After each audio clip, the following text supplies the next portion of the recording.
بسم اللہ الرحمن الرحیم الحمدللہ والصلاة والسلام علی رسول اللہ اما بعد فاعوذ باللہ من الشیطان الرجیم بسم اللہ الرحمن الرحیم الحمدللہ رب العالمین الرحمن الرحیم مالک یوم الدین ایاک نعبد و ایاک نستعین اہدنا الصراط المستقیم صراط الذین انعمت علیہم غیر المغضوب علیہم ولا الضالین آمین۔ بسم اللہ الرحمن الرحیم۔ کل ہم نے گفتگو کی تھی سورۃ فاتحہ پہ اور اس کی ابتدائی 3 آیات کا ہم نے مطالعہ کیا تھا۔ آج اس کے آگے سے انشاءاللہ ہم شروع کرتے ہیں اور وہ ہے ایاک نعبد و ایاک نستعین۔ یہ آیت ہے، یہاں سے ہم شروع کریں گے۔ ایاک نعبد، یہ اصل میں تھا نعبد کا، ہم عبادت کرتے ہیں تیری، لیکن بات پہ زور دینے کے لیے کا کو پہلے لے آئے، اس کو ایا کے ساتھ ملا کے اور نعبد بعد میں کر دیا، جس کا مطلب ہے صرف تیری ہی ہم عبادت کرتے ہیں۔ اگر یہ نعبد کا ہوتا ہم تیری عبادت کرتے ہیں تو اس کا ایک مطلب یہ ہو سکتا ہے اوروں کو بھی کرتے ہیں، لیکن ایاک کو شروع میں لا کے اللہ تعالیٰ نے زور دیا ہے اور فرمایا کہ صرف ہم یہ کہیں ایاک نعبد، ہم صرف تیری ہی عبادت کرتے ہیں، کسی اور کو اس میں شریک نہیں کرتے۔ تو عبادت جو ہے عربی زبان میں اطاعت کو کہتے ہیں، بندگی کو کہتے ہیں، اپنے آپ کو چھوٹا بنانے کو کہتے ہیں، کہ اللہ کے حضور جب اللہ کی عبادت کر رہے ہوتے ہیں تو اپنے آپ کو چھوٹا بنا رہے ہوتے ہیں۔ کیسے بنا رہے ہوتے ہیں؟ آپ نماز میں پڑھتے ہیں نا، تو نماز میں کیا اللہ اکبر کہہ کے نظریں نیچی کر کے ہاتھ باندھ کے اس کے آگے کھڑے ہیں،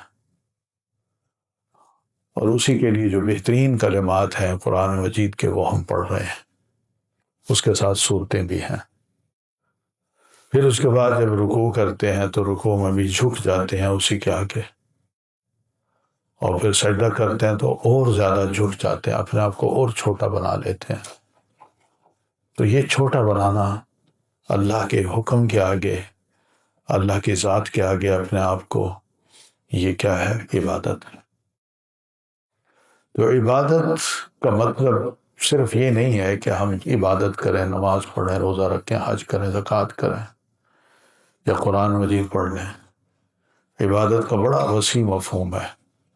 وسیع مفہوم اس لیے ہے کہ ہم اللہ تعالیٰ کی ذات کو، ہم اللہ تعالیٰ کی ذات پر یہ ایمان رکھتے ہیں کہ اللہ تعالیٰ ہم جہاں کہیں بھی ہیں ہمیں نوٹ کر رہا ہے، ہمیں دیکھ رہا ہے، ہمیں جانتا ہے۔ ہم چھپ کے بیٹھے ہوں، پبلک میں بیٹھے ہوں، آفس میں بیٹھے ہوں، مسجد میں بیٹھے ہوں، گھر میں بیٹھے ہوں، اللہ کی ذات ہمیں دیکھ رہی ہے۔ انہو یراک، کیا آتا ہے قرآن مجید میں کہ وَتَقَلُّبَكَ فِي السَّاجِدِينَ الَّذِي يَرَاكَ حِينَ تَقُومُ وَتَقَلُّبَكَ فِي السَّاجِدِينَ۔ اللہ وہ ہے جو، اللہ کے رسول، آپ جب کھڑے ہوتے ہیں نا رات کو مصلی میں، اس وقت بھی دیکھ رہا ہوتا ہے، اور اس وقت بھی دیکھ رہا ہوتا ہے جب آپ اپنے ساتھیوں کے درمیان گھومتے پھرتے ہیں، ان کے ساتھ اٹھتے بیٹھتے ہیں، تو اللہ ہمیں دیکھ رہا ہے۔ تو اللہ تعالیٰ جو دیکھتا ہے نا، تو یہ صرف مسجد میں نہیں دیکھتا، مسجد سے باہر بھی دیکھتا ہے۔ تو اس لیے ہمارے ہاں عبادت کا مفہوم اتنا وسیع ہے کہ ہم اللہ تعالیٰ کو، ایک خوف کو، اس کے ڈر کو، اس کے دیکھنے کو، یہ یقین کر لیں کہ صرف اللہ ہمیں مسجد میں نہیں ملتا، اللہ ہمیں مسجد سے باہر بھی ملتا ہے، وہاں بھی ہمیں دیکھ رہا ہے، گھر میں ہوں، دفتر میں ہوں، ہر جگہ وہ اللہ ہمیں دیکھ رہا ہے۔ تو دوسرا مطلب کیا ہے؟ جب یہ ایمان ہے تو اس کا دوسرا مطلب یہ ہوا کہ ہم کوئی کام بھی اللہ کی نافرمانی میں نہ کریں، کیونکہ وہ دیکھ رہا ہے۔ اب یہ تو اچھی بات نہیں ہے کہ مسجد میں جا کے میں نماز پڑھ لوں، سجدے کر لوں، دعائیں کر لوں، اور مسجد سے باہر نکلوں دامن جھوڑ دوں کہ بس میں فارغ ہو گیا عبادت سے، اب میں آزاد ہوں، اب میں جو چاہوں کروں۔ یہ تو پھر اللہ تعالیٰ کا جو ایمان ہے یا کنسیپٹ ہے وہ بالکل غلط ہے۔ اللہ تعالیٰ کی ذات ایسی نہیں ہے، کہیں بھی ہوں اللہ دیکھ رہا ہے۔ تو اس خیال سے یا اس ایمان سے جب ہم اللہ تعالیٰ کی اطاعت کریں گے تو پھر مسجد کے باہر بھی، گھر کے اندر بھی، بازار میں بھی، ادھر بھی ادھر بھی، کہیں بھی ہوں گے، ہم اللہ کے فرما بردار بندے بن جائیں گے۔ اس کو کہتے ہیں عبادت۔ یہ اتنی خوبصورت چیز ہے جو اللہ نے اس دین میں رکھی ہے۔ دوسرے جتنے مذاہب ہیں نا دنیا کے، یہودی ہوں، عیسائی ہوں، ان کے ہاں یہ مذہب نہیں، ان کا یہ مذہب نہیں ہے۔ ان کے ہاں عبادت کا تصور صرف اتنا ہے کہ اللہ ہمیں چرچ میں ملتا ہے یا سینی باغ میں ملتا ہے۔ چرچ میں جائیں آپ، ہفتے میں ایک دفعہ جائیں یا روزانہ جائیں، بس چرچ میں جائیں، وہاں پر آپ اللہ اللہ کریں، جو کرنا کریں، لیکن جب آپ چرچ سے باہر نکلیں تو آپ آزاد ہیں، تب آپ اپنی مرضی کریں۔ اس لیے دین کو انہوں نے یہ سمجھا کہ دین جو ہے وہ چرچ کی چار دیواری کے اندر ہونا چاہیے اور اس کے باہر نہیں ہونا چاہیے۔ جیوز بھی یہی کہتے ہیں، اور اسی طرح جتنے بھی مذاہب ہیں وہ بھی یہی کہتے ہیں کہ آپ جب عبادت گاہ میں جمع ہیں تو بس وہاں عبادت کیجئے، اور اس کے باہر نکل کے مولویوں والی باتیں نہ کریں، جیسے ہمیں سنایا جاتا ہے، اپنے سناتے ہیں۔ یعنی ہماری محفلیں کچھ ایسی بن گئی ہیں کہ اگر ہم مسجد میں ہیں تو نماز پڑھ لیتے ہیں، لیکن مسجدوں سے باہر کہیں کوئی محفل دوستوں کی لگی ہوئی ہو، ایک صاحب علم آ جائے تو بجائے اس کے کہ وہ اس کی ذرا ہم بات غور سے سنیں، اس کا بیٹھنا بھی ہم پسند نہیں کرتے۔ اور پھر اگر وہ کوئی بات کرے، وہ کہتے ہیں بھائی یہ باتیں مسجد میں جا کرو، یہاں مولوی کو سننے نہیں آئے۔ کیا ہماری محبت ہے دین سے؟ کیسے ہم لوگ ہیں؟ کیا اسی کو ہم عبادت کہیں؟ اسی کو اللہ کا بندہ کہتے ہیں؟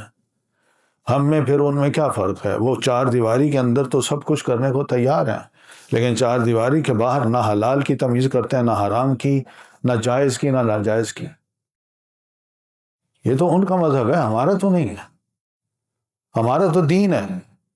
اور یہ میں پیسے رکھ 24 گھنٹے 7 ہفتے کے 7 دن یہ اس پر عمل کرنے کا نام یہ ہے دین، اور یہی عبادت ہے۔ تو مومن گھر سے باہر، گھر کے اندر، مسجد کے باہر، مسجد کے اندر، جہاں کہیں بھی اللہ کی نگرانی کو ملحوظ رکھتے ہوئے کوئی نیک کام کرے گا تو وہ عبادت شمار ہوتی ہے اس کی فرما برداری میں۔ کتنا خوبصورت دین ہے ہمارا، کتنا اس نے ہمیں سنبھالا دیا ہے کہ اللہ سے جوڑنے کی کوشش کی ہے کہ ہم اللہ سے جڑ کے رہیں، کوئی غلط کام نہ کریں۔ تو یہ ہے ایاک نعبد، اللہ تیری ہی ہم عبادت کرتے ہیں۔ یہ وحدانیت کا، توحید کا اقرار بھی ہے کہ اللہ کو ہم معبود سمجھتے ہیں، اللہ کے علاوہ کسی اور کو قابل عبادت نہیں سمجھتے۔ اگر ہم یہ کو یوں کہتے ہیں نا نعبدک، ایاک نہ ہوتا، ایا کی بجائے یوں ہوتا نعبدک، ہم تیری عبادت کرتے ہیں، معنی تو ایک ہی ہے۔ تو اس کا دوسرا مطلب یہ ہے کہ تیری بھی عبادت کرتے ہیں، یعنی تیری کے علاوہ، کسی اور کے علاوہ تیری بھی عبادت کرتے ہیں۔ تو یہ شرک ہے، یہ شرک ہے۔ اسی اللہ تعالیٰ نے ہمیں سکھایا ہے کہ منہ سے جب لفظ نکالیں تو شرکیہ لفظ نہ نکالیں۔ یہ جملہ بول کے ہمیں ادب سکھایا ہے کہ میرے معاملے میں جب کبھی بھی کوئی بات کرو تو ذرا دھیان کیا کرو، میں اللہ ہوں، میں تمہارا معبود برحق ہوں، باقی جھوٹے معبود ہیں، تو تمہاری توحید کا اعلان تمہارے لفظوں سے بھی ہونا چاہیے۔ تو ایاک نعبد کا مطلب تیری ہی عبادت کرتے ہیں۔ اس کو مزید اگر سمجھنا ہو ذرا اچھے طریقے سے تو اس کو کسی طالب علم نے، بڑے عالم نے نہیں، طالب علم نے سمجھانے کے لیے بات کی تھی، کیونکہ لوگ جو ہے نا صحیح بات کو سمجھتے ہوئے بڑا کہتے ہیں نہیں بات سمجھ نہیں آئی، تو اس نے سمجھانے کے لیے بات کی تھی کہ اگر کسی شخص کی بیوی اپنے شوہر کو یہ کہہ دے کہ تو بھی میرا شوہر ہے تو اس کا کیا مطلب ہوگا؟ میاں برداشت کرے گا اس جملے کو؟ غیرت مند آدمی اس جملے کو تو برداشت نہیں کر سکتا۔ تو اللہ تو ہم سے زیادہ غیرت رکھتا ہے بھائی، وہ کیسے یہ برداشت کر سکتا ہے کہ ہم اللہ کے ساتھ کسی اور کی عبادت کریں؟ تو اس لیے یہ چیز ملحوظ رکھنی چاہیے کہ شریعت میں شرک کا جو مقام ہے وہ انتہائی گرا ہوا ہے، انتہائی گرا ہوا، انسان کے سارے اعمال برباد ہو جاتے ہیں۔ قرآن مجید میں اللہ فرماتے ہیں کہ ان اللہ لا یغفر ان یشرک بہ ویغفر ما دون ذلک، اللہ شرک کو معاف نہیں کرے گا کبھی بھی، لیکن اس کے علاوہ کوئی بھی گناہ ہو اس کو معاف کر سکتا ہے اگر وہ چاہے تو آپ دیکھ لیجئے کہ ہم کچھ ایسے کام ہم کر لیں، ہو سکتا ہے اللہ چاہے تو ہمیں معاف کر دے مگر شرک نہ کریں۔ تو ایاک نعبد و ایاک نستعین، اور صرف تیری ہی ہم عبادت، ہم تجھی سے ہی مدد چاہتے ہیں، صرف تجھی سے ہی مدد چاہتے ہیں۔ یہ پھر وہی جملہ آ گیا، اب پہلا ایاک نعبد یہ اللہ کے لیے اور ایاک نستعین ہمارے لیے، کہ ہم اپنی زندگی میں کوئی پریشانی آتی ہے، کوئی موقع آتا ہے جس سے ہمیں غم مل جاتا ہے، یا کوئی اور مشکلات پیش آتی ہیں جن کو طے کرتے ہوئے یا ان کے حل کے لیے ہم بڑی کوششیں کرتے ہیں لیکن کچھ نہیں ہو رہا، تو ایسی صورت میں اس پریشانی، مصیبت، غم اور دکھ کو اور اسی طرح مشکلات کو دور کرنے کے لیے یہ ہمارا ایمان اور یقین ہونا چاہیے کہ اللہ کی مدد شامل حال ہوئی تو یہ سب کچھ ٹھیک ہو جائے گا، ورنہ کچھ نہیں ہوگا۔ تو یہ وہ ہم اقرار کر رہے ہیں وَإِيَّاكَ نَسْتَعِينُ، اور صرف تجھی سے ہی ہم مدد مانگتے ہیں، کسی اور سے نہیں مانگتے، کیونکہ اس کا دوسرا مطلب ہے کسی اور سے اگر مدد مانگیں تو یہ درست نہیں ہے۔ جس طرح اللہ کی ذات غیبی ہے، اسی طرح اللہ کے علاوہ کسی اور کو بھی غیبی ذات سمجھ کے، غیبی شے سمجھ کے، غیبی مددگار سمجھ کے اس سے اگر ہم مدد مانگیں تو یہ شرک ہے۔ آپ حیات ہیں، میں بھی حیات ہوں، میں آپ سے یہ کہتا ہوں یہ لیجیے جی پانی، اور آپ لے لیتے ہیں، پی لیتے ہیں، تو یہ کیا ہے؟ مدد ہے۔ میں آپ سے کہتا ہوں یہ ذرا پین دیجیے مجھے، تو آپ اٹھا کے مجھے دے دیتے ہیں، یہ مدد ہے، یہ اعانت اس کو کہتے ہیں۔ زندہ کی مدد لینا کوئی بری بات نہیں ہے، اس لیے کہ ہم ضرورت مند ہیں، لیکن جو غیبی ہستی ہے وہ اللہ تعالیٰ کی ہے۔ اسی طرح کسی اور کے بارے میں یہ سمجھنا جو زندہ نہ ہو، غیب میں ہو، اس کے بارے میں یہ سمجھنا کہ وہ بھی مدد میری کر سکتا ہے، یہ جھوٹ ہے، یہ غلط ہے، یہ اس آیت کا انکار ہے کہ اللہ ہم تجھ سے مدد نہیں، اوروں سے بھی مانگتے ہیں، اوروں کو بھی ہم کیا سمجھتے ہیں؟ مشکل کشا سمجھتے ہیں، حاجت روا سمجھتے ہیں، مددگار سمجھتے ہیں کہ غیب کی طرف سے ہمیں مدد ملتی ہے اور یہ کر سکتے ہیں، یہ ہستیاں ہیں جو دنیا میں موجود نہیں ہیں مگر وہ ہماری مدد کر سکتی ہیں۔ یہ سب جھوٹ ہے۔ اس آیت کی روح سے دیکھا جائے وَإِيَّاكَ نَسْتَعِينُ، اور صرف ہم تجھی سے ہی مدد چاہتے ہیں، تو اس کا مطلب یہی ہے کسی اور سے مدد نہیں لینی، کسی اور کے بارے میں یہ کنسیپٹ ہی نہیں رکھنا کہ کوئی غیبی چیز جو ہے، غیبی ہستی وہ میری مدد کر سکتی ہے۔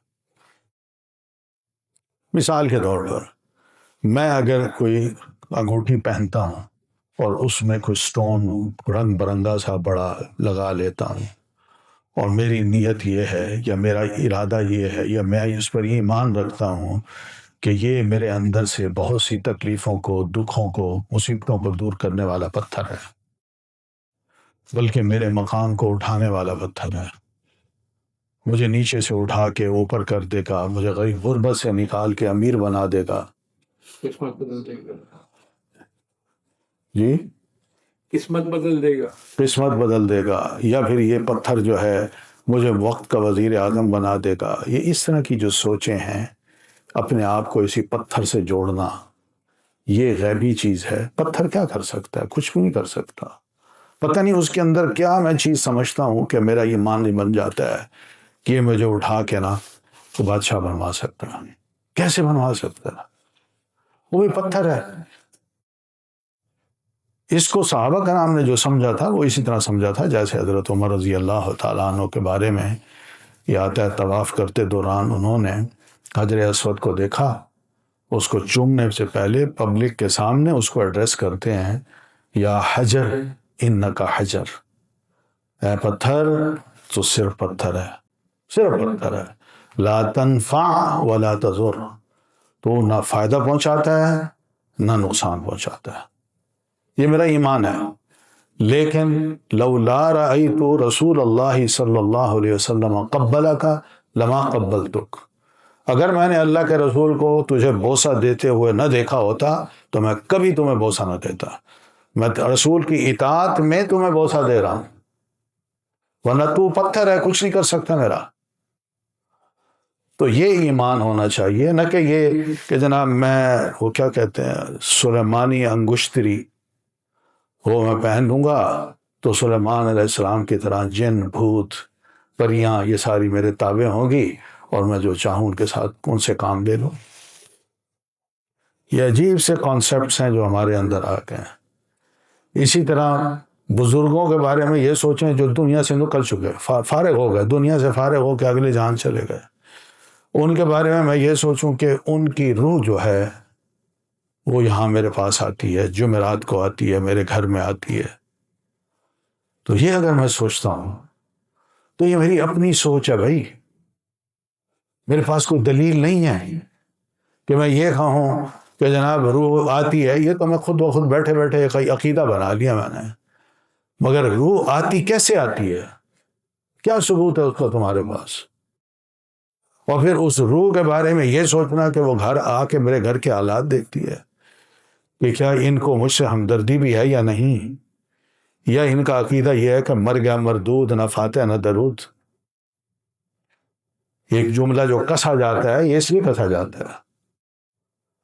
تو اصل جو چیز ہے وہ یہی ہے کہ کوئی روح نہیں آتی، یہ ہمارا سو کارڈ اپنا بنایا ہوا عقیدہ ہے، ورنہ اگر روح کو لانا ہے ادھر سے عالم برزخ سے، روح کو لانا ہے اس دنیا میں، یہ بڑے اختیار کی بات ہے، اور یہ اختیار اللہ کے پاس ہے، ہم کسی اور کو نہیں دے سکتے، کسی کو نہیں دے سکتے۔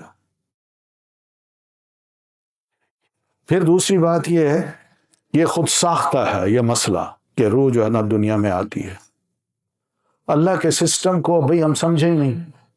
کل میں نے شاید آپ سے عرض کیا تھا کہ عالم ارواح سے یہ روحیں اس عالم دنیا میں آتی ہیں، اور عالم دنیا سے روحیں عالم برزخ میں چلی جاتی ہیں، اور پھر عالم برزخ سے اللہ تعالیٰ کل قیامت کو زندہ انسان کی صورت میں اٹھائے گا اس کو۔ یہ سفر ہے ہماری روح کا، یعنی ہمیشہ آگے کی طرف سفر ہے، مگر ہم نے کیا کیا ہے، ہم نے پیچھے کی طرف سفر شروع کر دیا، پیچھے کی طرف، اور اپنی مرضی کا کیا ہے۔ یعنی عالم برزخ سے تو ہم روحیں اٹھا کے اس دنیا میں لے آتے ہیں، مگر کبھی یہ جرت نہیں کی کہ پیچھے جو میرے دوتے پڑپوتے لکڑ پوتے جو ہیں جو ابھی دنیا میں نہیں آئے، میں ان کی روحیں اٹھا کے کم از کم دنیا میں تو لے آؤں، میں تو دیکھ لوں، مل تو لوں، مگر یہ کام میں نہیں سوچتا۔ جو بے وقوف بنانے والے کام ہیں وہ ہم آسانی سے اختیار کر لیتے ہیں، لیکن جو عقلی سوال ہیں اس کا جواب دیتے ہوئے بھی ہمیں غصہ آتا ہے۔ تو یہ طریقہ کار تو درست نہیں ہے۔ ایاک نستعین کا مطلب صرف یہی ہے کہ جو ہستیاں جو تیری ہستی غیبی ہے، ہم اس کو تو مانتے ہیں کہ تو واقعی مدد کر سکتا ہے۔ کیوں؟ اس لیے کہ پہلے ہم کہہ چکے ہیں الحمدللہ رب العالمین، تو اللہ ہے تو رب العالمین ہے، کوئی اور رب العالمین نہیں ہے۔ تو ایاک نستعین میں ہم نے مدد مانگنی ہے تو صرف اللہ تعالیٰ سے۔ اللہ کے رسول بھی مانگتے تھے اور صحابہ کرام بھی مانگتے تھے۔ صحابہ کرام کی یہ حالت تھی کہ سیدنا عمر کے دور میں قحط آیا، بارش نہیں ہوئی، تو اس بارش کے لیے دعا کرنے کے لیے انہوں نے صحابہ کرام کو فرمایا کہ میدان میں آ جاؤ، ہم نماز استسقاء پڑھتے ہیں۔ تو سب آ گئے، اور جب صفیں بند گئیں تو لوگ توقع کر رہے تھے کہ امیر المومنین یہ نماز پڑھائیں گے، مگر انہوں نے کیا کیا، نبی علیہ السلام کے چچا محترم سیدنا عباس رضی اللہ تعالیٰ عنہ کو عرض کی کہ آپ آگے آئیے، آپ نماز پڑھائیے۔ تو وہ جب کھڑے ہوئے نماز پڑھانے کے لیے تو پیچھے حضرت عمر یہ کہتے ہیں اللہ جب اللہ کے رسول ہوتے تھے تو ان کی دعا سن لیتا تھا، آج اللہ کے رسول تو نہیں ہیں، ہم نے ان کے چچا کو اپنے آگے کیا ہے، ان کی دعا سن لے۔ زندہ ہے نا تو ٹھیک ہے، لیکن اگر جو فوت شدہ ہے اس سے مدد مانگنا ہوتی تو نبی علیہ السلام کی قبر پہ ہی چلے جاتے، پاس تو تھی قبر، وہاں جا کے ان سے کہتے اللہ کے رسول کچھ مہربانی کیجیے، ہم بھوکے مر رہے ہیں، یا بارش نہیں ہو رہی، خشکی ہے، جانور مر رہے ہیں، ہمارے ہاں مہنگائی بڑھ رہی ہے، خوراک ختم ہو رہی ہے، کچھ تو مہربانی کیجیے اللہ سے۔ لیکن کبھی نہیں گیا، حضرت ابو بکر نہ گئے، نہ حضرت عمر گئے، نہ حضرت عثمان، نہ حضرت علی، کوئی نہیں گیا۔ امہات المومنین ان کے ساتھ کم مسئلے پیش آئے ہیں، اور حضرت عائشہ رضی اللہ تعالیٰ عنہ کا کمرہ ہے، اس کے کونے میں تو ان دونوں کی قبریں ہیں، تینوں کی۔ تو حضرت عائشہ بھی کبھی اپنے دکھ کو بانٹنے کے لیے یا دکھ کا اظہار کرنے کے لیے حضرت نبی علیہ السلام کی قبر پہ نہیں گئیں کہ اللہ کے رسول کو میں عرض کروں آپ میرے شوہر ہیں، میرا خیال کیجیے، یا حضرت ابو بکر کو عرض کریں کہ آپ میرے بابا ہیں، کچھ تو میری مہربانی کیجیے۔ کچھ بھی انہوں نے نہیں کیا، اللہ سے مانگا ہے، اس سے مدد مانگی ہے۔ تو اس لیے یہ چیز وَإِيَّاكَ نَسْتَعِينُ عقیدے کی ہے، ایمانیات کی ہے، تو اس میں ہمارا ایمان اتنا سٹرانگ ہونا چاہیے کہ معمولی سی چیز بھی، معمولی سی تکلیف بھی ہو تو اس تکلیف کے موقع پر بھی ہم اللہ کو نہ بھولیں۔ آپ صلی اللہ علیہ وسلم ایک ام الصائب نام کی ایک صحابیاں ہیں، آپ بیچاری بیمار تھیں، آپ ان کی عادت کے لیے تشریف لے گئے، تو آپ نے کہا ام الصائب لگتا ہے تمہیں کافی بخار ہے۔ تو ام الصائب نے کہا ہاں بخار ہے، الحمہ لا بارک اللہ فی، ایسا بخار ہے کہ اللہ اس میں کوئی برکت نہ رکھے۔ انہوں نے یہ لفظ کہہ دیے، نبی علیہ السلام فرمایا نہ، یہ لفظ نہیں کہتے، جو کہنے ہیں وہ یہ کہو کہ اللہ مجھے شفا دے، اور جب بیمار ہوتا ہے تو اللہ نے اس بخار میں اتنی برکت رکھی ہوتی ہے کہ بیمار کے جتنے بھی گناہ ہیں چھوٹے چھوٹے کر کے آہستہ آہستہ اللہ بالکل اس کو صاف ستھرا کر دیتا ہے۔ یہ برکت والی چیز ہے، کوئی بے برکتی چیز نہیں ہے۔ تو ان کو سمجھایا آپ نے۔ تو یہ وہ چیز ہے جو کہ ہمیں سمجھنی چاہیے کہ ہم اللہ تعالیٰ کی ذات کے بارے میں کیا کانسیپٹس یا کیا ایمانیات رکھتے ہیں کہ اللہ کیا ہماری مدد کر سکتا ہے یا نہیں، اور دوسرے جن کو ہم پکارتے ہیں اللہ فرماتے ہیں نہ وہ مدد کر سکتے ہیں، نہ ان کے کان ہیں کہ سن سکیں، نہ ان کی آنکھیں ہیں دیکھ سکیں، نہ ان کے ہاتھ ہیں آگے بڑھا کے آپ کو دے سکیں، یا آپ ان کو دینا چاہیں تو آنکھیں ہاتھ بڑھا کے لے سکیں، قدم نہیں ہے کہ وہ چل سکیں۔ یہ تو ہم نے خود بنا کے رکھے ہیں اور کہتے ہیں یہ بزرگ ہیں ہمارے، مگر ان کی حالت ہی ہے، کچھ کر ہی نہیں سکتے اپنے لیے، تو آپ کے لیے کیا خاک کریں گے؟ تو اس لیے یہ چیز بھی قابل غور ہے کہ ہم ذرا اس صورت کے اس آیت کو مفہوم کو سمجھیں۔ پھر اس کے بعد ایک بڑی اہم دعا ہے جس میں ہم اللہ تعالیٰ سے عرض کرتے ہیں، یہ ہے بندے کے لیے، ایاک نستعین بندے کے لیے، اور اہدنا الصراط المستقیم یہ بھی ہم سب کے لیے ہے۔ ہم سب کو اللہ فرماتے ہیں کہ یہ دعا کیا کرو، اہدنا الصراط المستقیم، ہمیں ہماری رہنمائی کر، ہمیں دکھا، ہمیں چلا، ہمیں جھکا، الصراط المستقیم سیدھے راستے کی طرف۔ تو یہ سیدھا راستہ جو ہے یہ کیا ہے؟ اسلام ہے، یہ ہمارا دین ہے۔ لیکن اہدی کا جو لفظ ہے یہ بڑا اہم ہے، ایک دعائیہ کلمہ ہے۔ آپ دیکھیں ذرا سوچیں، سورۃ فاتحہ پہلی سورت ہے، سب سے پہلی دعا جو ہے نا اللہ تعالیٰ نے ہمیں سکھائی ہے وہ کس کی ہے؟ ہدایت کی ہے۔ یہ نہیں کہا کہ مجھ سے روٹی مانگو یا مال مانگو یا صحت مانگو یا عزت مانگو، کیا کہا ہے؟ ہدایت کی بات کی۔ ہدایت ہے تو سب کچھ مل جاتا ہے۔ اللہ نے دنیا میں بڑے نمونے رکھے ہیں ہدایت کے، کہ اللہ نے ان کو دنیا میں سب کچھ دیا، سب سے بڑی دولت ہدایت کی ہے، اور باقی دولت جو ہے نا وہ ہدایت سے کم تر درجہ رکھتی ہے۔ سب سے بڑی چیز، سب سے اہم چیز وہ رہنمائی ہے جو اللہ تعالیٰ کسی کو نصیب کر دے اور وہ سیدھی راہ پہ چلے۔ یہ سب سے بڑی دولت ہے۔ اور یہ ہدایت جو ہے نا دو قسم کی ہوتی ہے۔ ایک وہ ہوتی ہے جو فطرت میں اللہ تعالیٰ نے ہماری رکھی ہے۔ وہ کیا ہے؟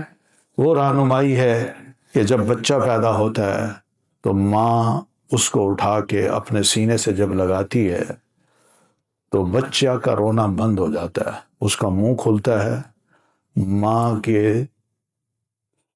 دودھ کو پینا شروع کر دیتا ہے، منہ کھول کے ماں کے دودھ کو سک کرتا ہے۔ اب یہ سک کرنا، منہ کھول کے ماں کے دودھ کو سک کرنا، یہ کون اس کو سکھا رہا ہے؟ کون اس کو سکھاتا ہے؟ بکری کا بچہ پیدا ہوتا ہے، زمین پہ گرتا ہے، بکری اس کو چاٹتی ہے، صاف کرتی ہے۔ اب اسی دیر میں ہی، اسی لمحے اس کو بھوک محسوس ہوتی ہے۔ اب کون سی طاقت ہے، کون سی رہنمائی ہے جو اس بچے کو اٹھاتی ہے؟ وہ ہمت کر کے اٹھتا ہے، پھر چلتے چلتے وہ کیسے پہنچ جاتا ہے اپنی ماں کے تن کے پاس؟ منہ کے پاس کیوں نہیں پہنچتا؟ گردن کے پاس کیوں نہیں پہنچتا؟ ٹانگ کے پاس کیوں نہیں پہنچتا؟ لیکن جاتا ہے تو تھن کے پاس جاتا ہے، اور تھن کے پاس جا کے اس تھن کو منہ میں لیتا ہے، پھر اس کے بعد اس کو سک کرتا ہے، تب اس کی بھوک دور ہوتی ہے۔ یہ وہ رہنمائی ہے جو اللہ تعالیٰ نے ہر مخلوق میں رکھ دی ہے۔ کیڑے مکوڑے ہیں تو ان میں بھی ہے، جانور ہیں تو ان میں بھی ہے، انسان ہے تو ان میں بھی ہے۔ یہ رہنمائی ہے۔ تو اس کو کہتے ہیں ہدایت ارشاد۔ اللہ نے ہماری بھی رہنمائی کی ہوئی ہے اس معاملے میں۔ کافر ہوں، مسلمان ہوں، ان سب کی اللہ نے رہنمائی کی ہوئی ہے کہ دنیا کے معاملات کو تم نے کیسے چلانا ہے۔ وہ خود بخود کرتے ہیں نیچرل وے میں، تو وہ چل جاتا ہے۔ اب ہو یہ رہا ہے کہ ہمارے ہاں جو اللہ کو نہیں مانتے نا، وہ یہ سارے کام جو نیچرل وے میں ہو رہے ہیں اسی کو خدا سمجھتے ہیں۔ وہ کہتے ہیں نیچر کا یہ کام ہے، وہ نیچریت کو کے قائل ہیں۔ وہ اللہ تعالیٰ کے اس میں جو قدرت ہے، اس کا اختیار ہے، اور اس کے یہ سارے احکام ہیں جو ایک ایک مخلوق کر رہی ہے، خود بخود کر رہی ہے، اور اللہ نے ان کے اندر یہ چیز بو دی ہے، اس کو وہ تسلیم نہیں کرتے، جبکہ اس کو تسلیم کرنا چاہیے۔ سوچنے کی بات ہے نا۔ موسیٰ علیہ الصلوۃ والتسلیم سے فرعون نے پوچھا تھا بھرے دربار میں، یہ کیا رب العالمین کی رٹ لگائی ہے؟ وما رب العالمین، یہ رب العالمین کیا ہوتا ہے؟ تو جناب موسیٰ علیہ السلام نے فرمایا تھا ربنا الذی اعطى كل شیء خلقہ ثم ہدی، کہ میرا رب وہ ہے جس نے ہر شے کو تخلیق بخشی اور پھر اس کے بعد اس کی رہنمائی کی۔ یہ رہنمائی جیسے میں بکری کی مثال دے چکا ہوں، بچے کی مثال دے چکا ہوں، یہ وہ رہنمائی۔ حالانکہ بچہ ہے یا بکری ہے، ماں کی بات نہیں سن سکتا، ان کی زبان ہی نہیں ہے بکری کی، اور پھر بچے کے پاس، ماں کے پاس ہاتھ ہی نہیں ہے کہ وہ بچے کو اٹھا دے، اس کو اپنے دودھ کے ساتھ لگا دے، نہیں۔ یہ خود بخود ایک رہنمائی ہے جو اللہ نصیب کر دیتا ہے۔ تو یہ ایک، اس کو کہتے ہیں ہدایت ارشاد۔ اور دوسری ہے ہدایت توفیق، یہ دوسری قسم ہے توفیق، ہدایت کی۔ توفیق کا مطلب یہ کہ اللہ کسی کو یہ توفیق دے دے کہ وہ صحیح راہ پہ چلے۔ اللہ اگر توفیق دے گا تو صحیح راہ پہ چل سکتا ہے، اور اللہ اگر توفیق نہیں دیتا تو نبی بھی زور لگا لے، باپ بھی زور لگا لے، ماں بھی زور لگا لے، بڑے بھی زور لگا لیں، ہدایت اللہ نہ دینا چاہے تو کچھ نہیں ہو سکتا۔ اور یہ دیکھ لیں توفیق کی بات ہے۔ اب نبی علیہ الصلوۃ والتسلیم کی کتنی خواہش تھی کہ مکی لوگ جو قریشی ہیں بطور خاص وہ مسلمان ہو جائیں، لیکن وہ نہیں ہو سکے۔ تو اللہ تعالیٰ نے کیا فرمایا؟ لیس علیک ھداھم، اللہ کے رسول ان کی ہدایت کی ذمہ داری آپ پر نہیں ہے۔ وہ مجھ پر ہے، میں کروں تو انہیں کو ہدایت ملے گی، آپ جو مرضی زور لگا رہے ہیں ہدایت نہیں مل سکتی۔ ابو لہب چچا تھا، آپ نے اس کو اتنی دعوت دی تھی نا کہ لا الہ الا اللہ پڑھ دو، مگر اس نے رد عمل کے طور پر جو باتیں کیں، گالیاں دیں آپ کو، تو اللہ تعالیٰ نے کیا کیا؟ سورت اتار دی۔ اس کے نصیب میں ہدایت تھی نہیں۔ اسی طرح ابو طالب ہیں، ساری عمر آپ کی خدمت کی ہے، دشمنوں کے سامنے بھی، آپ کے دشمنوں کے سامنے بھی وہ ڈٹ گئے تھے، لیکن اس سب کچھ کے باوجود جب اس کا آخری وقت آیا تو سیدنا علی رضی اللہ تعالیٰ عنہ نے آپ سے آ کے عرض کی، اللہ کے رسول، بابا کا لگتا ہے آخری وقت ہے، اگر آپ تشریف لے آئیں ہو سکتا ہے اللہ اس کو ہدایت دے دے۔ تو آپ تشریف لے گئے تو وہاں دیکھا تو دو بندے اس کے ساتھ کھڑے ہیں، وہ بیڈ پہ لیٹے ہوئے ہیں، سخت بیمار ہیں، دو بندے، ایک ابو جہل ہے اور دوسرا عبداللہ ابن امیہ ہے، یہ قریش کے لیڈر تھے۔ آپ نے سیدھی بات کی چچا سے، چچا جان، میں اگر نبی برحق ہوں تو میرا کلمہ پڑھ لیں۔ وہ کہہ رہے ہیں نا، دھیان کرنا، اپنے باپ دادا کے مسلک کو نہ چھوڑنا، عبد المطلب کے دین کو نہ چھوڑنا، اگر تم چھوڑ گئے تو پھر یہی کچھ ہوگا کہ سارا خطہ عرب کہے گا کہ آخر تم نے یہ سارا ڈرامہ ہی رچایا اور اینڈ میں تم نے اس کے دین کو قبول کر لیا۔ تو عبد المطلب کے جو آخری الفاظ تھے وہ یہی تھے، نبی علیہ السلام کو انہوں نے کہا کہ بیٹا، میں اپنے دادا عبد المطلب کے دین کو، باپ اپنے عبد المطلب کے دین کو نہیں چھوڑ سکتا، صاف کہہ دیا۔ یہ میں نہیں کہہ رہا، صحیح مسلم کی روایت، صاف انہوں نے کہہ دیا۔ تو نبی علیہ السلام خاموشی سے واپس آ گئے۔ اب آپ کی دلی خواہش تو تھی، آپ یہاں تک کہتے رہے کہ دادا، اب چچا جان کلمہ پڑھ لیں، میں کم از کم رب سے کہہ تو سکوں کہ میرے چچا نے کلمہ پڑھ لیا تھا، مجھے تسلیم کر لیا تھا، میں اللہ کا رسول ہوں، لیکن انہوں نے کہا نہیں۔ تو یہ بہرحال نصیب کی بات ہے کہ اللہ کسی کو ہدایت دے دے، یہ توفیق کی بات ہے، اور کسی کو رہنمائی کر دے، وہ نیچرل رہنمائی ہے، وہ ہر ایک کو کی ہوئی ہے، لیکن ہدایت کی جو توفیق ہے وہ اللہ تعالیٰ اپنی مرضی سے کسی کو دیتا ہے، اس میں رسول کی مرضی نہیں ہوتی، والد کی مرضی نہیں ہوتی، ماں کی مرضی نہیں ہوتی، بڑوں کی مرضی نہیں ہوتی، دوستوں کی بھی مرضی نہیں ہوتی۔ یہ سب باتیں قابل غور ہیں۔ تو یہ جو ہدایت ہے، اس کے لیے دو لفظ قرآن مجید میں اللہ تعالیٰ نے استعمال کیے، ایک تو رسول اللہ کے رسول کو بھی اللہ تعالیٰ نے ہاد کہا ہے، اور اپنے آپ کو بھی ہاد کہا ہے، ہادی کہا ہے، اور رسولوں کو بھی ہادی کہا ہے۔ تو دونوں ٹائٹل ایک جیسے نہیں ہیں، یہی معنی اگر فرق ذرا محسوس کریں گے نا، یہ ہدایت ارشاد ہے اور یہ ہدایت توفیق ہے، یہ معنی اگر ذہن میں رہے تو پھر اس کو یوں سمجھنے میں آسانی ہوگی کہ رسول کا کام راہ دکھانا ہوتا ہے، راہ پہ چلانا نہیں ہوتا۔ تو اس معنی میں رسول ہادی ہوتا ہے کہ وہ راہ دکھا دیتا ہے، اور راہ پہ چلانا اللہ کا کام ہوتا ہے، کسی اور کا نہیں ہوتا۔ تو اس معنی میں اللہ تعالیٰ بھی ہادی ہے۔ تو یہ دو فرق ہیں، ان کو ملحوظ رکھیے گا، ہدایت ارشاد اور ہدایت توفیق۔ تو اہدنا الصراط المستقیم کتنی خوبصورت دعا ہے، سب سے پہلی اللہ نے ہمیں سکھائی ہے کہ مجھ سے مانگو تو صراط مستقیم مانگو، پہلی تو عظیم الشان دعا ہے۔ یہ نہیں کہا پیسہ مانگو، روٹی مانگو، یہ کرو وہ کرو۔ بڑی مزے کی بات ہے، آپ بائبل کو کھولیں، بائبل کو، تو بائبل کے پہلے پیج پر ہی جو پہلی دعا لکھی ہو یہی، یا اللہ ہمیں روٹی دے، یا اللہ ہمیں کھانا دے۔ ہمارے ہاں یہ نہیں ہے، ہمارے روٹی سے زیادہ ہدایت ہے صراط مستقیم کی، اور پھر صراط مستقیم دین ہے، کیونکہ دین کو ہم سمجھیں گے، جانیں گے تو ہمیں سیدھی راہ ملتی جائے گی۔ یہ پروسیس ہے نیچرل، جس کو شوق ہوگا، جس کو پیاس ہوگی، وہ اس کے پاس چل کے آئے گا۔ دیکھیں نا، مجھے پیاس لگی ہے، میں اب کہوں یہ پانی اٹھے میرے منہ میں آ جائے خود بخود، پاسبل ہے؟ نہیں ہے۔ مجھے خود چل کے جانا، کچھ نہ کچھ حرکت کرنی پڑے گی۔ میں اس کو لوں گا، بازار سے جا کے خریدوں گا، کھولوں گا، اور پھر اس کے بعد بسم اللہ پڑھ کے پیوں گا، تب جا کے میری پیاس بجھے گی۔ کچھ تو کرنا پڑتا ہے نا پیاس بجھانے کے لیے۔ لیکن میں یہ کہوں کہ دین مجھے گھر بیٹھے بیٹھے مل جائے آرام سے، تو یہ نہیں ملے گا۔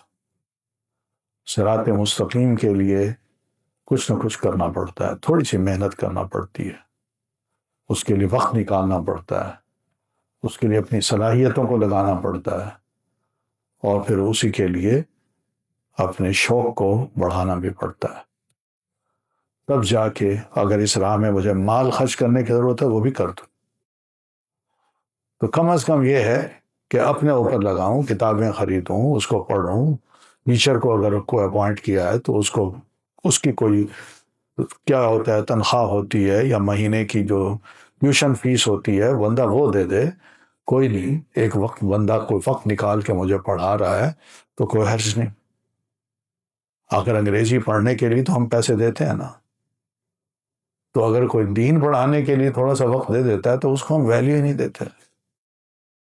تو اس طرح دین کو ڈی ویلیو کر کے ہم یہ سمجھیں کہ ہمیں صراط مستقیم مل جائے گی، ایسے نہیں ہوتا۔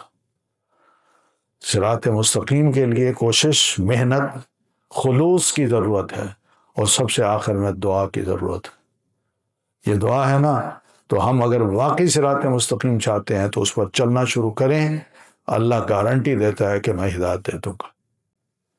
لیکن اگر میں چلوں ہی نہ، بیٹھے بیٹھے تو کوئی ایسی ڈوز نہیں ہے کہ اللہ مجھے پلا دے اور اس کے بعد میں کہوں میں تو سیدھا ہو گیا ہوں، جی میں تو دیندار ہو گیا ہوں۔ ایسا نہیں ہو سکتا، کیونکہ کوششیں ہماری ہوتی ہیں کہ ہم ایسے کام کریں، مگر عین وقت پر ہم پھسل جاتے ہیں۔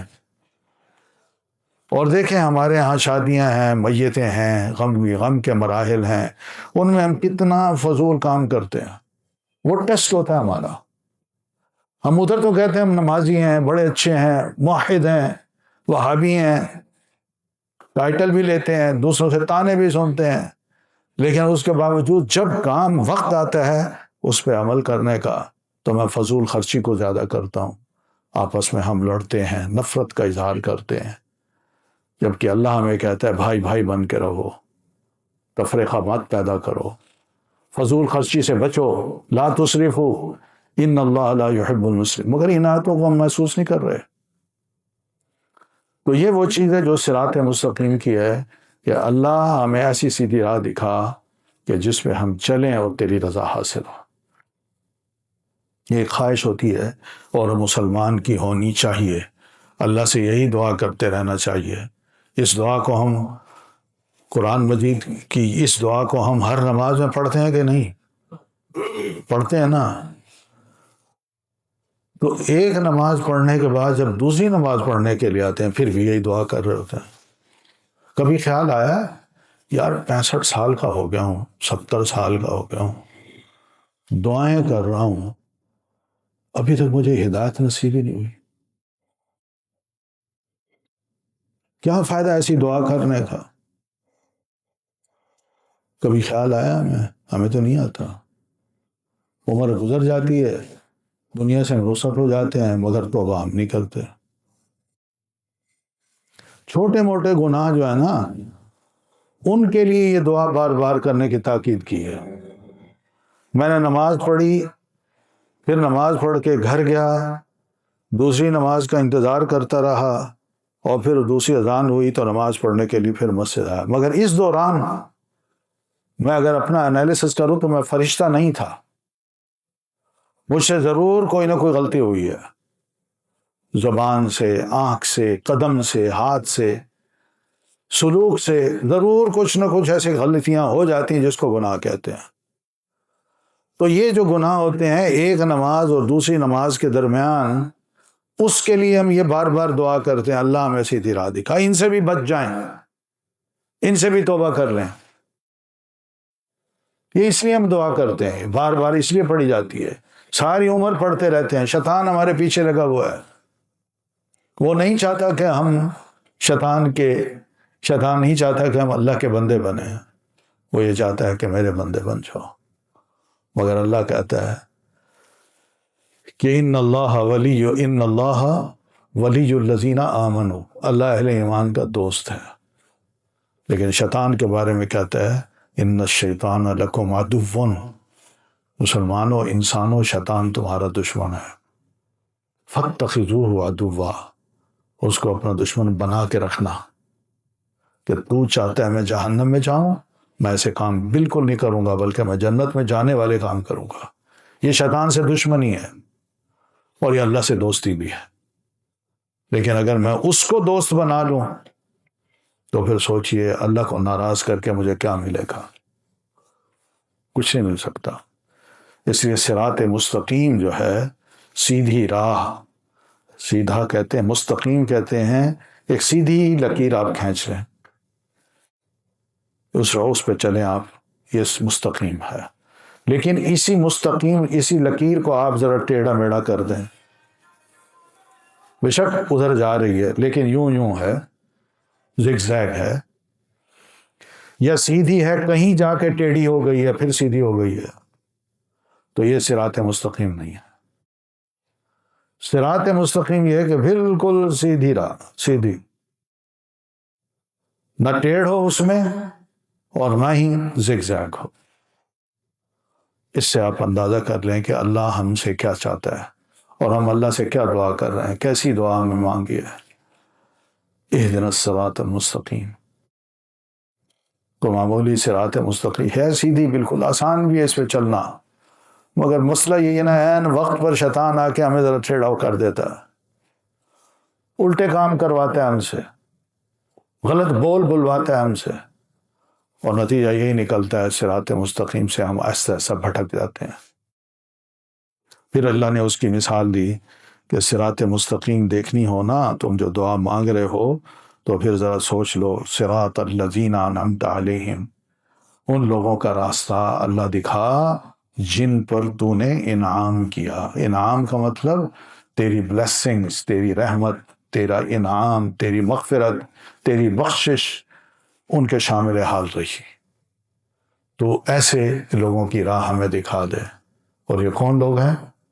قرآن مجید میں ایک اور مقام پہ اللہ تعالیٰ نے اس کا اظہار کیا ہے کہ دیکھو صراط مستقیم کیا ہے، من یطع اللہ والرسول، جو بھی اپنی زندگی میں اللہ اور اس کے رسول کے تعلیمات کو اوڑھنا بچھونا بنائے گا تو یہ شخص فاولئک، یہ شخص مرنے کے بعد کل قیامت کو مع النبیین، انبیاء کرام کے ساتھ ہوگا، والصدیقین، اور صدیقین کے ساتھ ہوگا، والشہداء، اور شہداء کے ساتھ ہوگا، والصالحین، اور نیک لوگوں کے ساتھ ہوگا۔ وحسن اولئک رفیقا، حسن کا لفظ ہے نا، یہ مبالغے کا ہے، کتنی ہی بہترین یہ رفاقت اور دوستی ہوگی کل قیامت کو کسی کو اگر نصیب ہو جائے تو چار قسم کے لوگ ہیں جن پر انعمت علیہم کی بات آئی ہے کہ اللہ جن پر تو نے انعام کیا، جن پہ تو راضی ہوا، جن کو تو نے بخشا، جن کو تو نے صحیح رہنمائی کی، تو وہ یہی ہیں صراط الذین انعمت علیہم۔ تو سوچئے ہم روز یہ دعا کرتے ہیں اللہ تعالیٰ سے، ہر نماز میں، ہر رکعت میں، کہ اللہ ہمیں انبیاء، صدیقین، شہداء اور صالحین کی راہ دکھا دے، اس لیے کہ اسی راہ میں تیری خوشنودی ہے، تیری رضا ہے، اور اگر یہ راہ ہم سے چھوٹ گئی تو تیری ناراضگی ہوگی۔ کتنی خوبصورت دعا ہے۔ کبھی دعاؤں پہ ہم غور بھی کریں، مانگتے کیا ہیں اور مانگنے کے بعد کرتے کیا ہے، اس پہ ضرور غور، مقابلہ کرنا چاہیے۔ اپنی سوچوں کو ذرا تھوڑا سا دین کی طرف لے جائیں، قرآن مجید کی طرف لے جائیں، اس کی تعلیمات کی طرف لے جائیں، تو دیکھیے ہماری اصلاح ہوتی ہے کہ نہیں، ہم ٹھیک بندے بنتے ہیں کہ نہیں، اس کے محبوب بندے بنتے ہیں کہ نہیں۔ پھر اس کے بعد یہ کہا غیر المغضوب علیہم، ان لوگوں کا راستہ نہ دکھانا جو مغضوب علیہم ہیں، یعنی جن پر غصہ کیا گیا ہے، غضب کیا گیا ہے۔ اور یہ کن پر غصہ کیا گیا ہے؟ قرآن مجید میں یہودیوں کے بارے میں، بنو اسرائیل کے بارے میں اللہ فرماتے ہیں مسلسل انہوں نے نافرمانی کی تو باؤ بغضب من اللہ، وباءوا علی غضب کیا ہے غضب علی غضب، کہ وہ اللہ کے ایک نہیں غصہ نہیں بلکہ کئی غصوں کے گھر گئے، کئی غصوں کے ارد گرد اللہ نے ان کو گھیر لیا، اتنی ناراضگی تھی اللہ کی ان پر۔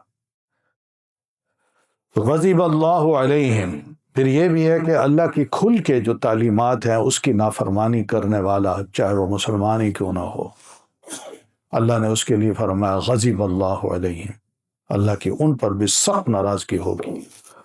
وہ کون ہے؟ مثلا اللہ فرماتے ہیں وَمَن يَقْتُلْ مُؤْمِنًا مُتَعَمِّدًا فَجَزَاؤُهُ جَهَنَّمُ، جو کسی مومن کو، جو مسلمان کسی مومن کو جان بوجھ کے قتل کرے گا تو اس کی جزا سوائے جہنم کے اور کچھ نہیں،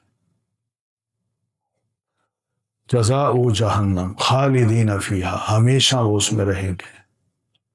وغضب اللہ علیہم، اور اللہ کا غضب ان پر نازل ہوگا، ولعنہم، اور اللہ اس پر لعنت بھی کرے گا۔ یہ غضب جو ہے یہ اللہ کی نافرمانی میں جو بڑے بڑے گناہ ہم سے ہوتے ہیں نا، کبیرہ گناہ، یہ ان کے لیے۔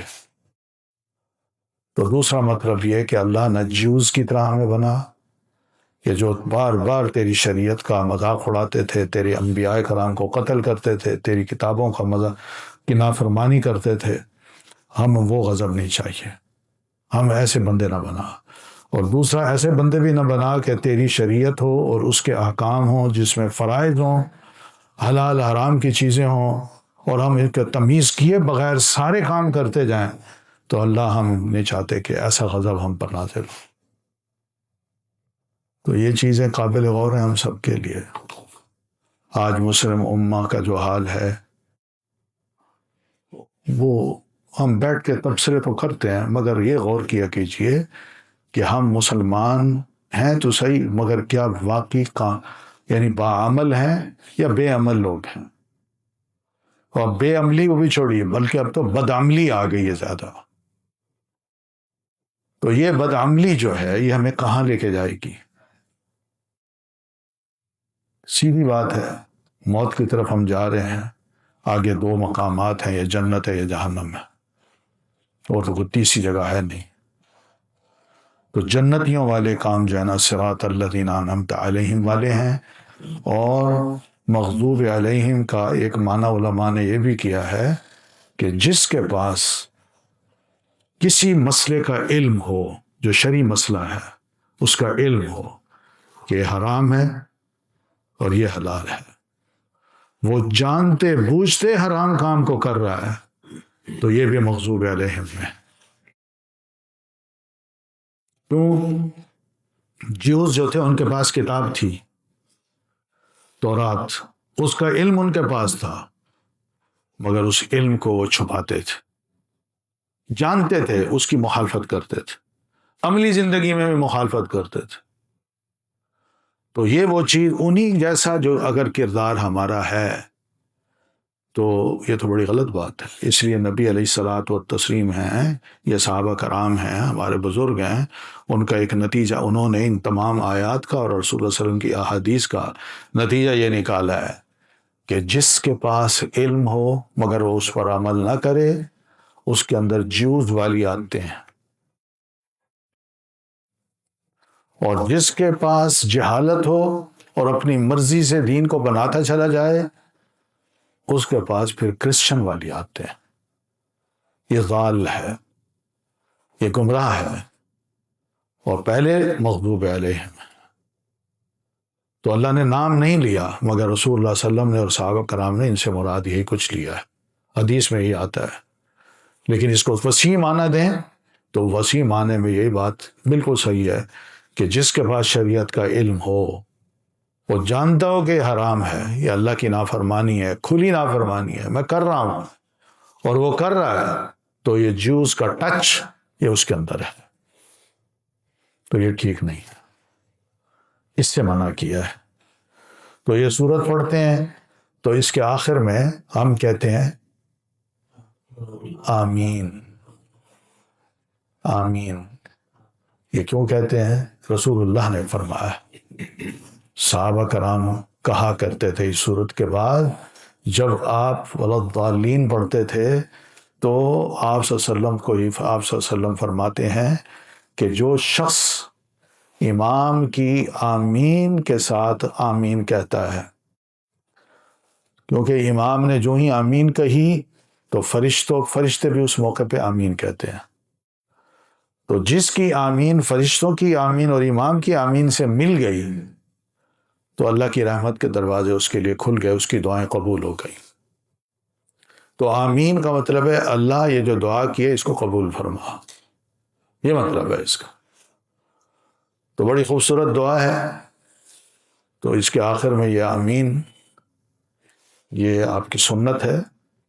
باقی مسئلہ یہ کہ نماز میں آمین کہنی چاہیے نہ کہنی چاہیے، اس میں بھی بہت سے مسائل، حدیث کی کتابیں پڑھا کریں۔ میں آپ سے یہ عرض کروں گا کہ اپنے علم کو بڑھائیں، صرف لوگوں کے لیکچرز پر نہ رہیں، خود بھی ذرا تھوڑا سا شوق رکھیں کہ ہم اچھی کتابوں کا مطالعہ کریں، اور اچھی سے مراد اتھینٹک کتابیں، ان کا مطالعہ کریں، اس کو خود بھی پڑھیں، خرید لیں تھوڑی سی کتابیں، اپنے بجٹ میں سے تھوڑا سا بجٹ 30% بجٹ مہینے کا وہ کتابوں کو خریدنے میں لگائیں۔ 70% سے بے شک بڑی اچھی ٹوٹی فروٹی کھا لیں، کوئی مسئلہ نہیں، آئس کریمیں کھا لیں، لیکن کم از کم 30% ایسی ہوں کہ اچھی کتابوں کا وزٹ کریں، جائیں، ہم پڑھیں، کتابیں پڑھیں، نالج کو بڑھائیں، پختہ کریں، پروف ہمارے پاس ہوں۔ آنکھیں بند کر کے میں دوسروں کی باتیں نہ سنا، آنکھیں کھول کے میں رہوں۔ اللہ نے مرتے وقت میری آنکھیں کھول دینی ہے، اور اس وقت کہا جائے گا فَبَصَرُكَ الْيَوْمَ حَدِيدٌ، اب فرشتے سامنے آ رہے ہیں تمہیں، اب دیکھ رہے ہو کہ موت سامنے، اب تمہاری آنکھیں بالکل پتھر کی طرح ایسے ہو گئی ہیں، لوہے کی طرح، اب جھپکتی نہیں ہیں۔ دنیا میں بات ہوتی تھی تو چھوٹی چھوٹی بات پہ اپنے آپ کو یوں جھپکاتے تھے، بڑا ذہین ثابت کرتے تھے، میں تو بڑا غور کر رہا ہوں تمہاری اس بات پہ۔ تو بہرحال نقصان ہمارا ہے، ذرا تھوڑا سا اچھی سی کتابیں خریدیں، خود بھی پڑھیں، گھر والوں میں بھی یہ شوق پیدا کریں۔ ان کی ذمہ داریاں ہم پہ ہیں، ہم مرد ہیں، گھر کی خواتین ہوں، چھوٹے بچے ہوں، ان کی ذمہ داریاں بڑوں پر ہوتی ہیں، مردوں پر ہوتی ہیں، تو وہ ان کی اصلاح کے لیے بھی کوئی نہ کوئی ایسے خرچے ضرور کریں۔ کتابیں بنائیں، چھوٹی سی الماری، گھر کے اندر لائبریری ہو، خود بھی پڑھیں۔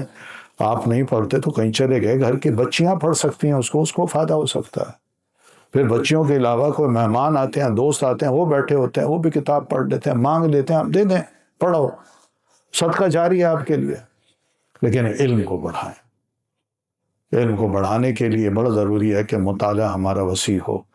بڑے افسوس کی بات ہے، اگر آپ غیر مسلموں کو دیکھیں نا، ان کے نوجوانوں کو، ان کے بوڑھوں کو، اتنا پڑھتے ہیں، اتنی مطالعہ کرتے ہیں کہ مہینے میں 3 4 بکس جو ہیں، 3 4 صفحے کی، وہ پڑھ ڈالتے ہیں۔ ہمارا لٹریچر بھی سارا پڑھا ہوا ہوتا ہے انہوں نے، قرآن مجید ہو، تفاسیر ہوں، حدیث کی کتابیں ہوں، سیرت رسول ہو، صحابہ کرام کی سیرت ہو، پڑھا ہوتا ہے انہوں نے، اور اس سے پوائنٹ لیے ہوتے ہیں کہ میں نے کہاں پر اعتراض کرنا ہے، کہاں پر میں نے بتانا ہے کہ یہ ویک سورس ہے۔ ہمارے پاس کچھ علم بھی نہیں ہے، نہ ان کا علم ہے، نہ اپنے صحابہ کرام کا، نہ دین کا۔ تو اس لیے یہ ذرا تھوڑی سی جہالت جو ہے نا، یہ اس کو دور کریں ہم، ورنہ ضلالت ہمیں لے ڈوبے گی، اور اس وقت ہم ضلالت کا شکار ہیں۔ اللہ تعالیٰ مجھے بھی اور آپ سب کو بھی اس سے بچائے، اور وہ کام ہم سے لے جو اس کی خوشنودی کے ہوں۔ جزاکم اللہ خیرا، سبحانک اللہم و بحمدک، اشہد ان لا الہ الا انت، استغفرک و اتوب الیک۔ جی کوئی سوال ہو تو وہ کر لیجئے۔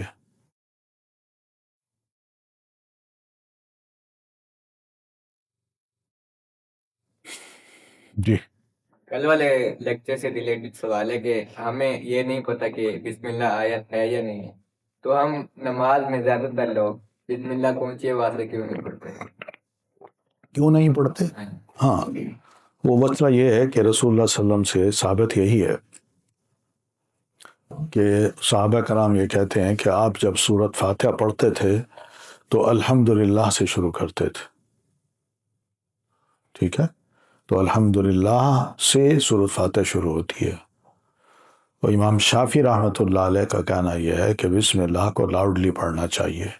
وہ بسم اللہ کو سورۃ فاتحہ میں شامل کرتے ہیں.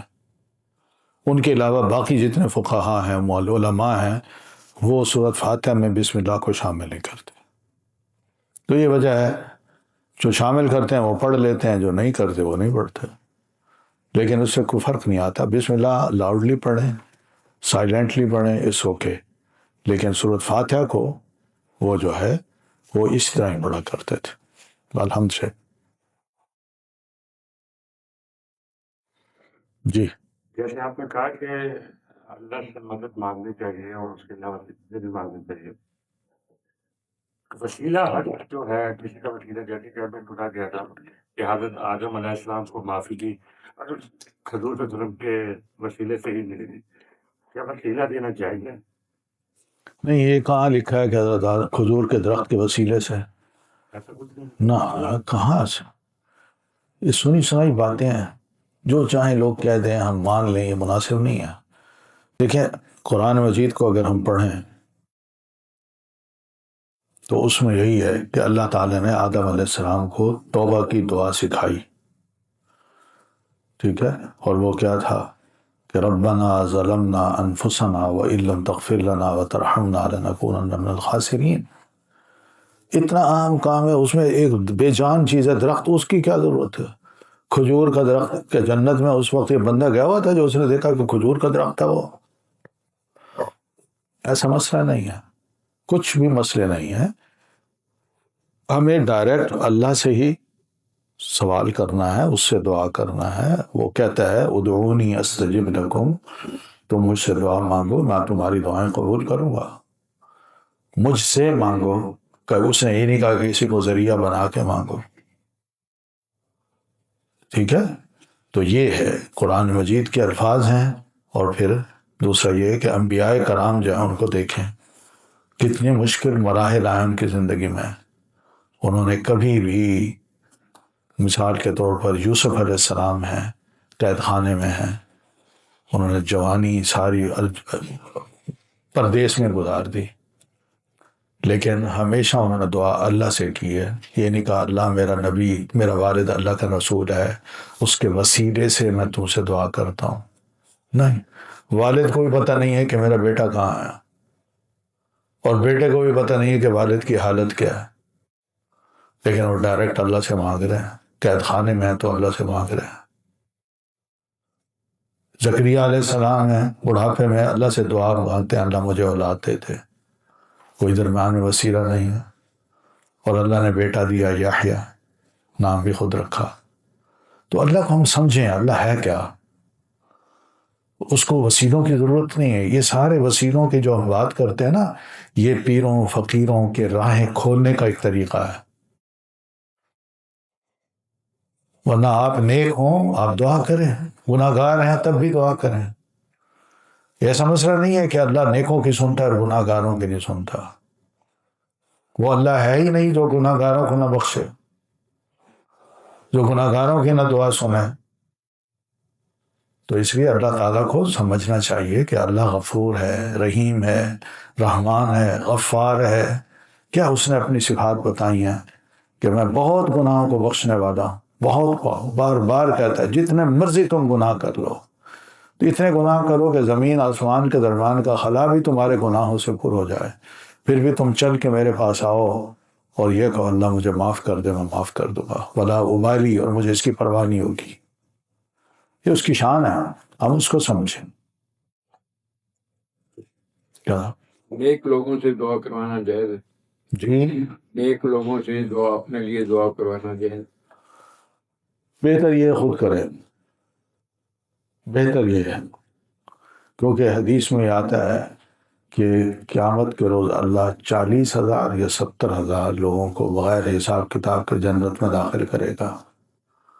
اس میں ایک وہ ہوگا جو لا یستریمون, جو بیمار ہوتے ہیں نا تو دوسروں کو یہ نہیں کہتے کہ مجھ پر دم کرو,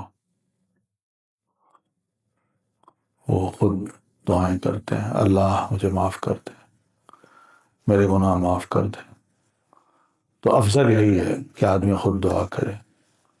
ہاں, کسی سفر پہ آپ جا رہے ہیں یا کوئی جا رہا ہے تو ڈر ہوتا ہے کہ پتہ نہیں دوبارہ ملاقات ہو یا نہ ہو، تو ایسے موقع پر یہ کہہ دینا چاہیے کہ بھائی ہمیں اپنی دعاؤں میں یاد رکھنا، بھولنا نہ، کافی ہے اتنا۔ باقی اجتماعی دعا کریں آپ، ربنا آتینا، اے ہمارے رب، یہ نہ کہوں ربی اے میرے رب، ربنا اے ہم سب کے رب، ان کو شامل کرو، تو اجتماعی دعا میں یہ ہو سکتا ہے۔ تو اجتماعی دعا جو بھی کرتا ہے اس میں وہ نیک ہو کوئی ہو، وہ سب اپنے بھائیوں کے لیے، مسلمانوں کے لیے دعا کر لیتا ہے، شامل ہو جاتے ہیں اس میں۔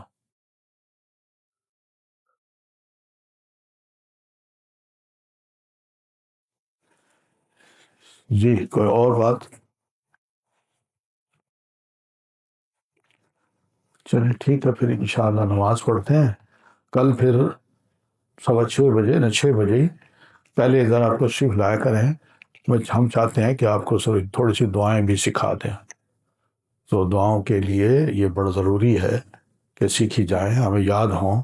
ہمیں دعا مانگنا ہی نہیں آتا، دعائیں یاد ہی نہیں ہیں، وہ کھڑے کھڑے کہتے ہیں اللہ معاف کر دے، اللہ میرا کام چلا دے، اللہ یہ کر دے وہ کر دے، بس باقی اپنے اوپر نظر نہیں ہے کہ میں کچھ کر رہا ہوں، اللہ اس کو نوٹ کر رہا ہے، میرا نام اعمال لکھا جا رہا ہے، اس میں نیکیاں کتنی ہیں، برائیاں کتنی ہیں، گناہ کرتا ہوں، اللہ ان کو بخشوا لوں۔